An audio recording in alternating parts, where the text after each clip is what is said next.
more time. Come on out of there.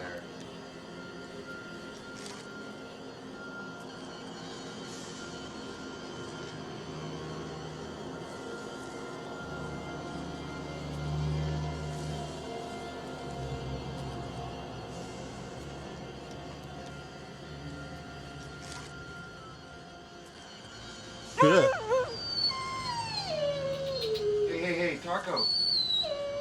Get on out of here. Go back to camp. No, everything's gonna be okay. Come on, go back to camp.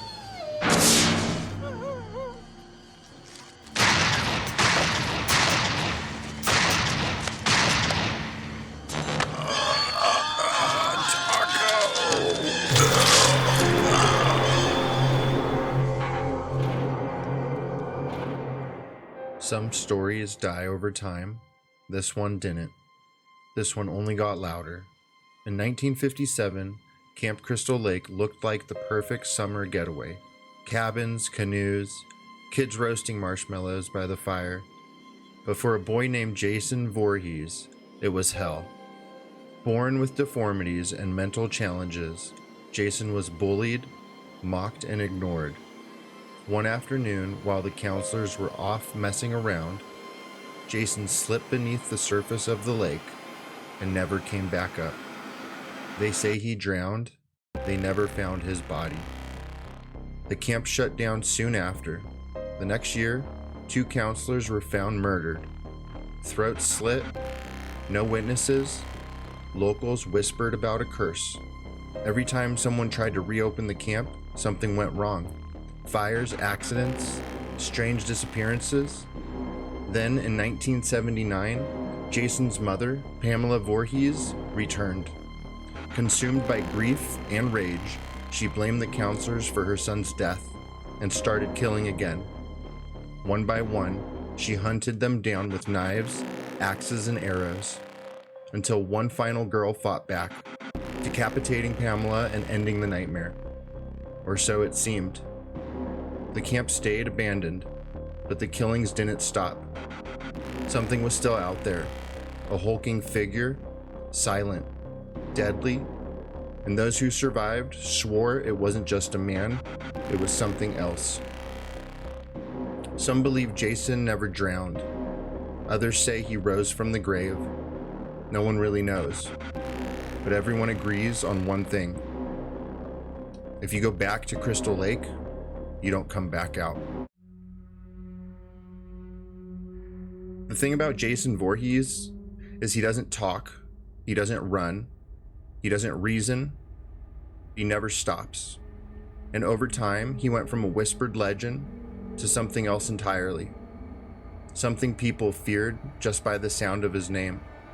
In the early years after his supposed return, survivors claimed they saw a large man wearing a burlap sack over his head, one eye peeking out, dirty clothes, a machete or axe in hand. He moved like an animal, quiet, calculated, and brutal. There was nothing flashy about the kills, just violence, cold and efficient. Then came the mask. That white chipped hockey mask would become a symbol of pure terror. Once Jason put it on, there was no turning back. From that moment forward, Jason was no longer just a killer in the woods. He became death in a mask. He didn't just haunt Camp Crystal Lake anymore. He became tied to it, like a force of nature bound to return anytime someone came too close. And no matter how many times he killed, he always came back. Shot, stabbed, electrocuted, drowned again, none of it mattered. The moment you thought he was gone, he'd rise from the shadows, machete gleaming. And Jason wasn't just chasing revenge anymore. He was protecting something. His home, his story, maybe even his mother's memory. Whatever it was, if you stepped into his world, you became a part of it. And that meant you didn't get to leave. And the scariest part, there's no clear reason, no logic, no final girl speech to change his mind. He doesn't care if you're guilty or innocent. If you're there, you die. Because Jason Voorhees is Camp Crystal Lake. By the late 80s and into the 90s, Jason Voorhees wasn't just a killer. He was a horror icon. That hockey mask, it became a warning, a symbol that meant death was coming. Fans wore it, kids feared it, and somehow, he just kept going. Jason wasn't confined to woods anymore. He stalked house parties, hospitals, cruise ships, even Manhattan. It didn't matter where you ran. If he was after you, you were done. He was no longer a man, he was a myth made flesh. Shot, burned, blown up, you name it, they tried it. But Jason never stayed dead. In one of the wildest twists, he even went to space. But nothing was more insane or more iconic than the time when he went head-to-head with another horror legend, Freddy Krueger. Freddy vs. Jason delivered the matchup fans dreamed about.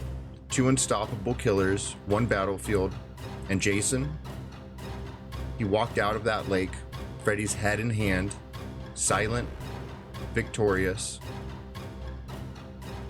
Did you know the iconic hockey mask wasn't introduced until part 3? And it was added last minute? That one decision changed horror history.